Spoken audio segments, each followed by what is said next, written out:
Assalamualaikum warahmatullahi wabarakatuh. Jumpa kembali dengan Guru Ihsan.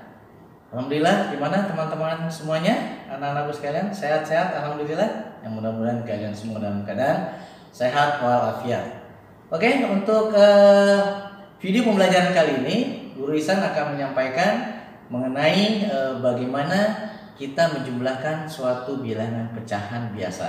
Oke, ini merupakan materi dari matematika kelas 5 ya. Jadi topik kita hari ini adalah menjumlahkan bilangan pecahan dengan dua subtopik, yaitu bagaimana kita menjumlahkan bilangan pecahan dengan penyebut yang sama, kemudian bagaimana cara kita menjumlahkan bilangan pecahan dengan penyebut yang berbeda. Oke, tentu teman-teman tahu apa yang dimaksud dengan penyebut? Ya, betul jawaban teman-teman semua. Dalam bilangan pecahan, bilangan yang di bawah disebut dengan penyebut, yang di atas disebut dengan pembilang. Nah, untuk menjumlahkan bilangan pecahan, penyebutnya syaratnya harus sama bilangannya, baru bisa dijumlahkan. Oke ya. Sebelum kita mulai, tujuan kita mempelajari ini, jadi teman-teman semua mempelajari video nanti yang akan Guru Ihsan sampaikan. Apa tujuannya? Yang pertama, tentu saja teman-teman harus diharapkan bisa untuk menyelesaikan cara menjumlahkan bilangan pecahan, baik yang penyebutnya sama maupun yang penyebutnya beda. Kemudian tujuan berikutnya adalah setelah teman-teman memahami cara menyelesaikannya, nah teman-teman bisa mengimplementasikannya atau mempraktekannya dalam kehidupan sehari-hari bila mana ada masalah-masalah yang berkaitan dengan bilangan pecahan, khususnya penjumlahan bilangan pecahan. Oke, yang pertama coba kita lihat. Kita akan contoh bilangan pecahan menyelesaikan bilangan pecahan penyebut yang sama. Contoh dalam video atau dalam gambar adalah 2/6 ditambah 3/6. Nah, karena penyebutnya sudah sama-sama 6 penyebutnya, maka pembilangnya tinggal kalian jumlahkan saja. Jadi 2/6 tambah 3/6, pembilangnya 2 dan 3, tinggal kalian jumlahkan. 2 tambah 3. Per bawahnya penyebutnya sudah sama 6, tinggal tulis 6. Jadi hasil akhirnya 2/6 tambah 3/6 sama dengan 5/6. Nah, itu contoh yang paling mudah ya. Kemudian contoh yang kedua ya, biar kalian lebih paham. Pada contoh kedua, Guru Ihsan akan tampilkan contoh bilangan 4/9 ditambah 2/9. 4/9 tambah 2/9. Nah, penyebutnya sama-sama 9. Tapi pembilangnya yang satu 4, yang satu 2. Seperti contoh pertama tadi, pembilangnya kita jumlahkan saja. 4 ditambah 2 sama dengan 6/9. Apakah sudah selesai? Belum. Kenapa belum? Ingat, dalam proses penyelesaian bilangan pecahan jawaban harus sampai yang paling sederhana. Apakah 4/9 apakah 6/9 sudah yang paling sederhana? Belum. 6/9 belum sederhana. Maka kita sederhanakan. Menggunakan apa? Nah, di pelajaran sebelumnya Guru Ihsan sudah pernah menyampaikan menyederhanakan suatu bilangan pecahan menggunakan FPB, faktor persekutuan terbesar. Bagaimana mencarinya? Banyak cara. Bisa cara sekedar, bisa cara pohon faktor, dan lain sebagainya.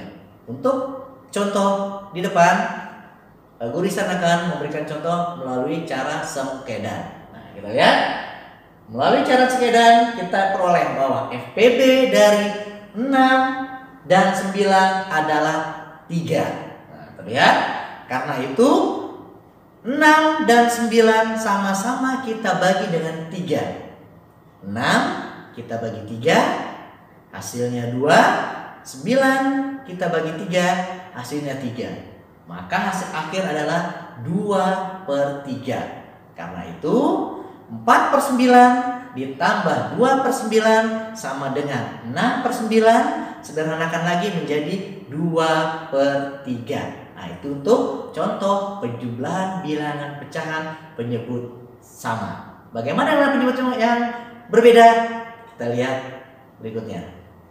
Oke, untuk contoh yang kedua, yaitu bagaimana menjumlahkan bilangan pecahan dengan penyebut yang berbeda. Yuk kita lihat sama-sama contoh di depan sini.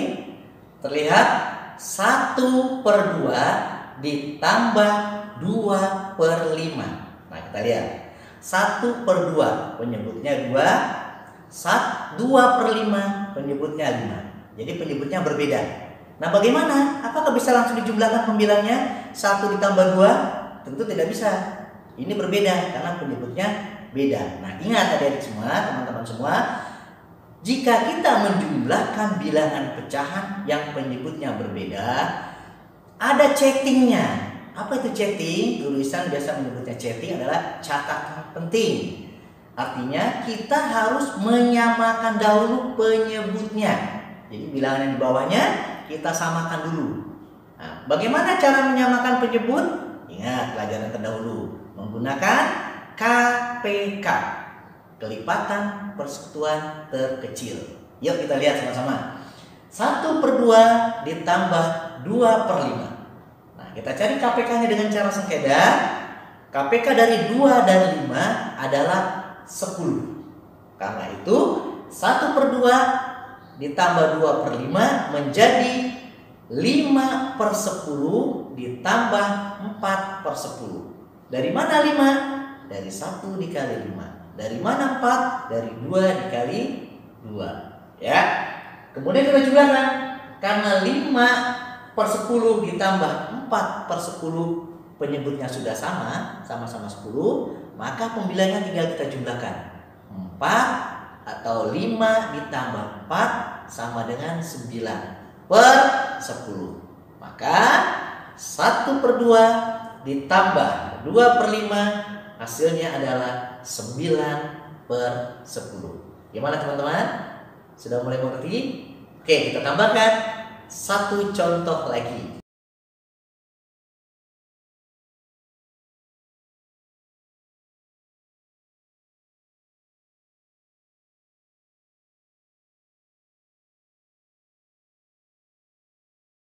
Tiga 3/4 ditambah 5/12. Oke, kita perhatikan. 3/4 penyebutnya 4. 5/12 penyebutnya 12. Bagaimana langkah kita menjumlahkan bilangan pecahan tersebut?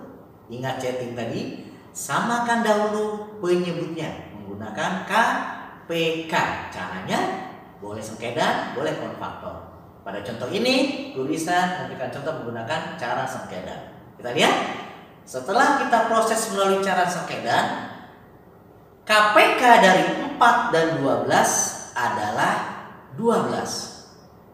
Karena itu 3/4 yang penyebutnya 4, kita ubah penyebutnya menjadi 12. Ya, 3/4 berubah menjadi 9/12. Ditambah 5/12. Apakah berubah? Tidak, karena penyebutnya sudah 12, 5-nya juga tetap. Atau 1 kali 5, 5/12. Maka 3/4 ditambah 5/12 menjadi 9/12 ditambah 5/12. Hasilnya adalah 14/12. Apakah sudah selesai? Belum. Ingat, tadi Guru Ihsan sudah sampaikan di awal, menjumlahkan bilangan pecahan, bila dia bisa disederhanakan, dia sederhanakan. Ya, bila dia bisa diubah menjadi pecahan campuran, jadikan pecahan campuran. Nah, ini kita lihat 14/12 merupakan pecahan tidak murni. Artinya pembilangnya lebih besar daripada penyebutnya. Pembilangnya 14, penyebutnya 12. Maka ini bisa diubah menjadi pecahan campuran dengan menggunakan pembagian seperti di depan ini, ya. Maka 14/12 setelah kita ubah menjadi pecahan campuran, hasilnya menjadi 1/2/12. Sederhanakan lagi menjadi 1 per 6. Oke teman-teman, sobat-sobat sekalian, anak-anakku sekalian. Oke, ya, cukup. Sudah, hari ini kita sudah mempelajari penjumlahan bilangan pecahan biasa dengan penyebut sama maupun penyebut yang berbeda. Ya, penyebut sama langsung jumlahkan saja penjumlahnya. Penyebut yang berbeda samakan dahulu penyebut yang menggunakan KPK. Oke teman-teman semua, mudah-mudahan pelajaran kita hari ini bisa dipahami oleh kalian semua. Jaga kesehatan.